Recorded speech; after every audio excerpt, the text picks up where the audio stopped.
After I moved here several years ago, my sister Stephanie told me about a pastor that she had heard that preached the word in such a way that you could understand context, you could understand principles of whatever passage he was talking about. So I said, well, wow, I definitely need to go listen to this pastor. It was readily evident to me that this man had God-given gifts of teaching and preaching.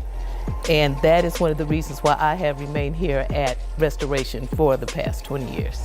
My faith has grown by leaps and bounds because initially when I first heard him, he made me start to think.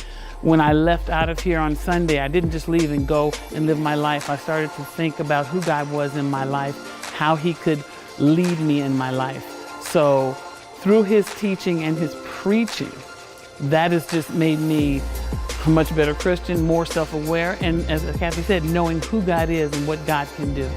The more I've been here, the more I've learned, and it has become a family. And this is one of the first churches that has become a family for me because we grew up in the military, so we went to base chapel a lot. So this is the first church that I have really felt like a family and been a member of the family, and that's why I've been here for the past 20 years. If you're a 20-year member, we would like for you to go out into the foyer and sign up so that you can be properly recognized in our 20-year anniversary souvenir book.